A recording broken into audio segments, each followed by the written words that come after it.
Mr. Chairman, I have an amendment at the desk. The clerk will please distribute the amendment. Without objection, the reading of the amendment is dispensed with. The chair now recognizes the gentleman from Florida for the purpose of explaining his amendment. Thank you, Mr. Chair. I just want to take a second because I'm pretty convinced that most members, I'd be willing to bet that most members haven't actually read many of the critical race theory books that are in our curriculum at our military academies and that are being used as a basis for a lot of the training. So I'm going to read a couple of quotes from some of those books. One is, all whites are racist because all whites benefit from systemic white privilege. Oh, okay. Let's go from the book that's currently today, and I will enter into the record, according to the superintendent, in the West Point curriculum. Without objection, so ordered. Thank you, Mr. Chair. That many critical race theorists and social scientists hold that racism is so pervasive, so systemic, and so deeply ingrained in American society that taking this perspective, no white member of society is innocent. None. First of all, I don't even know how you determine if everyone is white, but that's a separate conversation. But according to these theories, going to our 18-year-old cadets, military members, family members, I'll just do one more. I have a whole list because this one is also, according to white fragility, that a positive white identity is an impossible goal. White identity is inherently racist. White people do not exist, don't exist, outside the system of white supremacy, and therefore this author in particular strives to be, quote, less white so that this author can be less racially oppressive. So, Mr. Chairman, my amendment is very simple. This seeks it will not authorize funds for the teaching. It's very narrow, folks. We've talked a lot about history, about racism. History should be taught. Racism exists. This is talking about critical race theory and the divisiveness of one of thousands of quotes from these materials that I could read you that says the term CRT means a theory that individuals, by virtue of race, ethnicity, color, national origin, bear collective guilt and are inherently responsible for actions committed in the past by other individuals such as race, ethnicity, color, or national origin. Mr. Chairman, I'd also like to enter into the record the op-ed from the Air Force Academy. These were for those who say this just doesn't exist.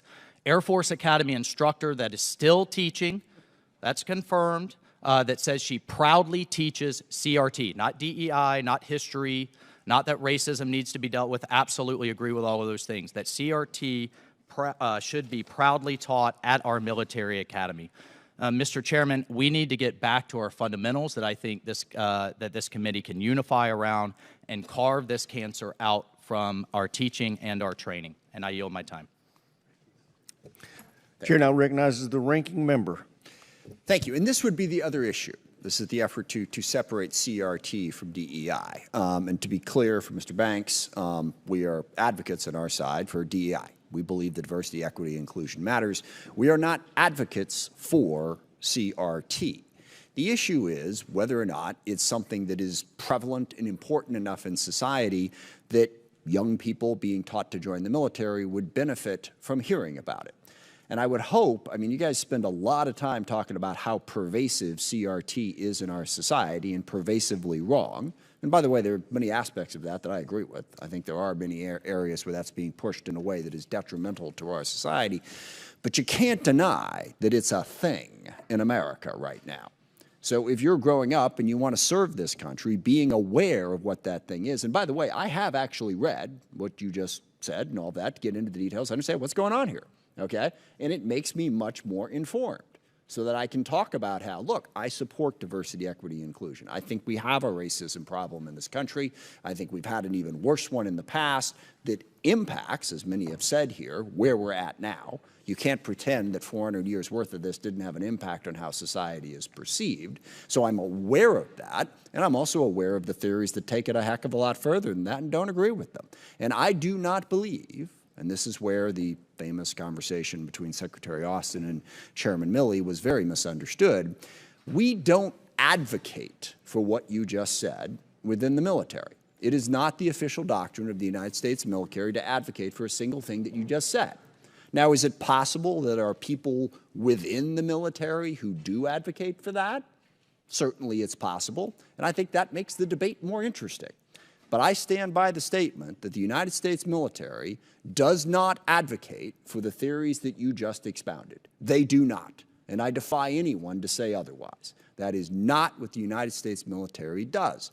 So putting forward an amendment that prevents us from discussing something that is a very important part of American society right now, I think undermines the way we are training our United States military. I think to not talk about it now is just as dumb as if we weren't talking about Marxism in the 1970s.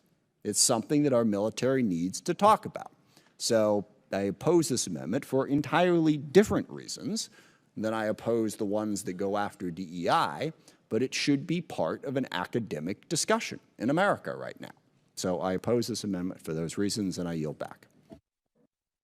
Gentleman yields back. Chair now recognizes the gentlelady from Michigan, Ms. McClain, for 3 minutes. Thank you, Mr. Chairman. And just an observation, I wonder what the thoughts on the other side of the aisle would be if we changed the word white for black. I wonder if they'd have the same intensity. But with that, I yield the balance of my time to Mr. Waltz. Thank you, Ms. McClain. And Mr. Chairman, just a couple more points. I know we belabored this, but to Ms. McClain's point, I have a biracial son. He's half Arab. I don't know. I think if you looked at him, you may label him as white. I'm not sure. I know Mr. Mills has a multiracial background. What we're trying to get away from and get back to are the fundamental tenets of the civil rights movement that actually CRT opposes, number one. And to the ranking member's point, I think this is a critical point. We have a lot of blending between a teaching of history, which the ranking member is advocating for, what blends over into training and instruction.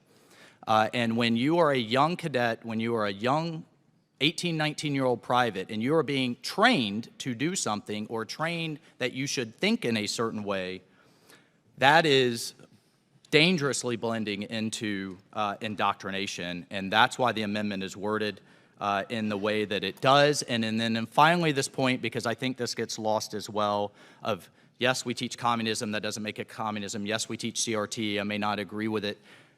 There are things that we don't teach. We don't teach the fundamental underpinnings, and we certainly don't let it blend into the training of fascism or white supremacy or other things. And at the end of the day, my opposition to CRT is you cannot fight discrimination, which absolutely exists and should always be fought against, with more discrimination over the color of someone's skin and assumptions about their lived experience because of the color of their skin. We have to move away from it. I encourage my colleagues to support this, and I certainly support the notion that we are spending this time because of the time we spent over the last several years moving in the wrong direction. I yield my time. Gentleman yields back. Chair now recognizes the gentlelady from Alabama. Thank you, Ms. Mr. Sewell, Chair. for 3 minutes. I oppose this amendment. I sat and listened to the last few debates about this subject. You know, as a proud product of Alabama's Black Belt and the member of Congress that represents Alabama's Civil Rights District, Birmingham, Montgomery, my hometown of Selma, Alabama, I couldn't sit and listen anymore without at least stating the facts. And the facts are that while 40% of our military is people of color, 20% black, I think that all Americans have to be seen and to be heard. And frankly, I think that this whole debate about CRT, the debate about DEI, is really about not being seen.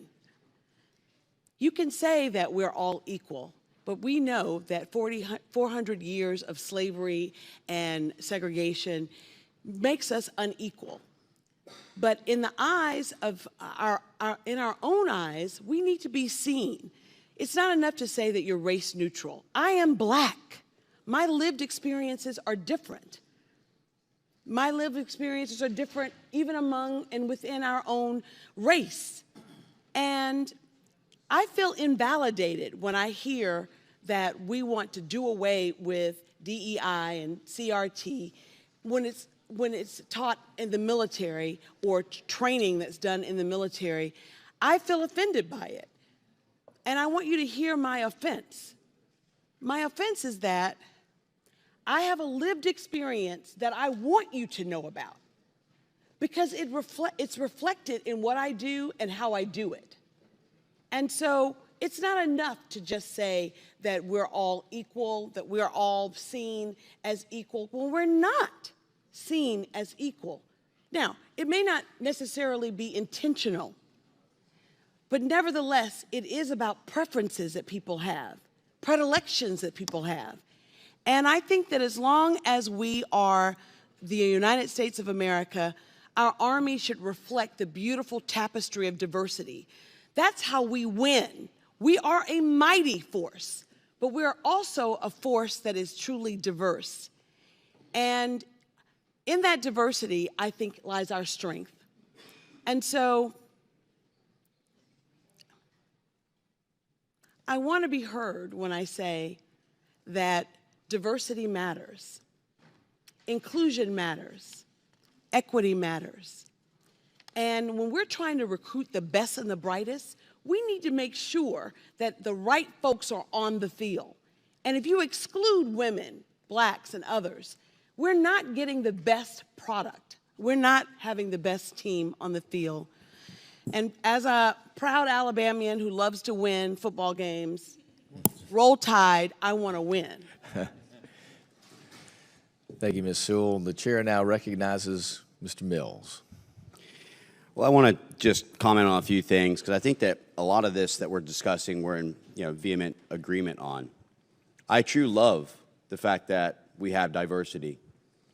Our military, though, did not start its diversity programs and becoming diverse since this presidency.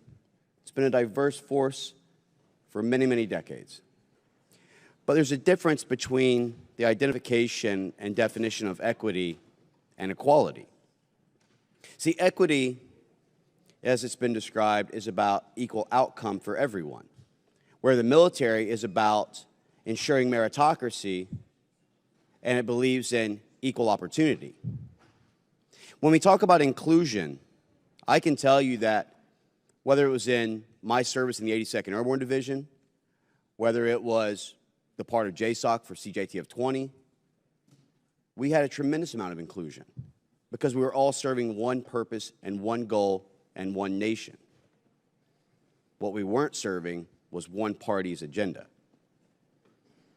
My son, as my colleague, Congressman Waltz, had talked about, is both a Caucasian male descendant and also an Arab descendant. And I can tell you that I wouldn't want my son to be treated any differently just because of some of his ethnic backgrounds. I want him to be treated as an American. I want him to be given the opportunities to live out his life and to achieve what he wants through his own hard work and efforts and the equal opportunities that still exist because of this body that protects that. So while we're utilizing on my colleagues on the left DEI as a way of thinking to bring us together, we have to acknowledge the fact that the reports that we've requested, the findings that we see, which has nothing to do with any former president dividing our military or politicizing it, is because there is a moral deficit and that we need to be addressing these things. I strongly support Congressman Waltz's amendment here, and I hope that our colleagues, both on the left and who sit with me on the right, are able to work through an idea of how we can achieve our common goals to recognize commonalities instead of continuing to try and identify what separates us. With that, I yield back. Tất cả các bạn, rất vui vì được gặp lại các bạn trong video ngày hôm nay của mình. Hôm nay, kênh P.Z.Y.Chanel sẽ hướng dẫn cho các bạn tô màu bức tranh chú rùa con. Mời các bạn hãy cùng đón xem hết video của mình nhé.